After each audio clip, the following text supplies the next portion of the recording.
Hello, welcome to the third part of our Geronimo Stilton Save the White Whale.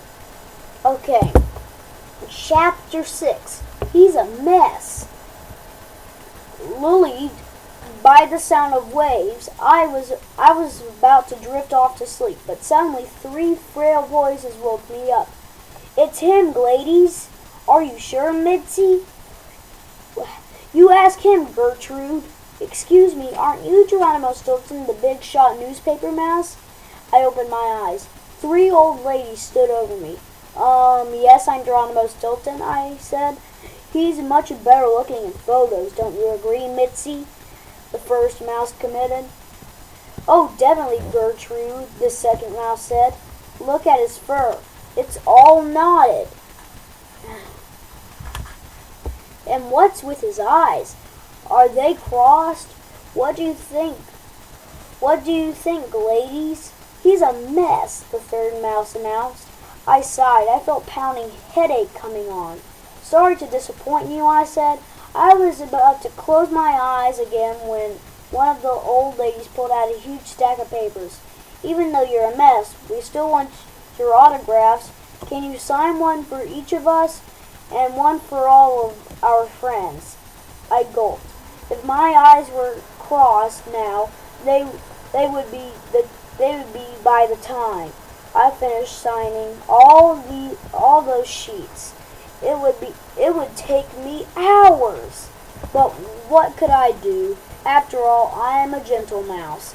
With a sigh, I bent my head and started signing. Oh, what a miserable vacation. I signed and signed, signed and signed, signed and signed, I signed and signed, signed, signed, signed, I signed, signed, signed, signed, signed, I signed, so many sign things. Sheesh, you can't even count it. Okay, here's when Bugsy comes in. "Hey, Uncle G." Chapter 7. After the busy bodies left? Okay, that doesn't make any sense. I closed my eyes. At last, a little peace and quiet. The sun warmed my fur, and the sound of the ocean waves was so relaxing. I was about to drift off to when a beach ball smacked me in the snout. Bonk! "Hey, Uncle G, guess what? Guess what I've got?" Bugsy screeched, waving a giant book in my face. Before I could answer, she continued, "It's an encyclopedia of jokes, and I'm going to read them all to you.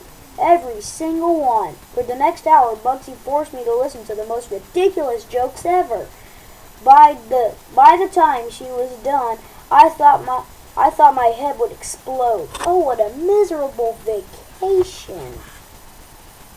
Bugsy's jokes actually did sting. I read them. By mid-afternoon, Petuna, Benjamin, and Bugsy decided to go check out the hotel's game room, but I wasn't budging. The thought of hanging out in the noisy game room with Bugsy made my head pound. "Use the sunblock in the beach bag." "Use the sunblock in the beach bag," Petuna said, waving goodbye. I looked in the bag and found a bottle filled with sticky liquid. 1. I rubbed the liquid from the tip of my whiskers to the tip of my tail. 2. I fell asleep in the sun for hours. 3. I woke up with a horrible burn. 4. I tried to get up, but I tripped and fell. 5. I looked like a British mouse cullet. I read the bottle. Slimy cheddar sticks. It wasn't sunblock. It was shampoo. Oh, what a miserable vacation. Hold on. I'm going to see if this was actually sunblock. We must have read the wrong label. How sad. Chapter 8, how sad. I decided to jump into the water to get sand off me. As a young mouselet, I would love to swim in the beautiful green water. I remembered fondly how the clear waves twinkled in the sunlight. The fresh breeze smelled of the salt. The seagulls flapped in the sky, and the whales leaped and played on the horizon.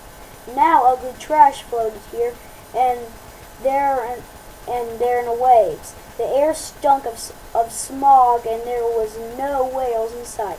How sad. Next one. I think we can get in one more chapter. Chapter 9. Get your camera. I stuck a paw in the water. Frozen cheese puffs. It was cold. I decided to skip the swim, but just then a wave knocked me over. It pulled me underwater. I was tossed around and around and around and around and around and around and around and around and around and around. As I struggled to get to the top, I lost my bathing suit in the undertower. Holy cheese, how humiliating. What was I supposed to do? I thought and thought until at last I came up with a plan. I waited until the sun swept down. Then I spilled out of the water. I found some seaweed, and they had washed up on the beach and wove it into a pair of swimming trunks. Then I snuck over to the hotel by going the back way, so no one would see me. When I got there, I waited until the doorman was busy before I grabbed the key to my room. Then I ran up to the stairs, down the hall, and straight to my room. But just as I was about to go in, I heard 3 shrieks. I cringed. Then I slowly turned around. It was the 3 buzzy bodies from the beach. Do you see what he's wearing, Mitzi? One said. It looks like seaweed, said another. What do you think, ladies? Get your camera, Gertrude, the third one instructed. Before I could protest, a bright flash went off. I hung my head. How embarrassing. Oh, what a miserable vacation. Okay. That's all we're going to do for this one. I'll be back in just a second.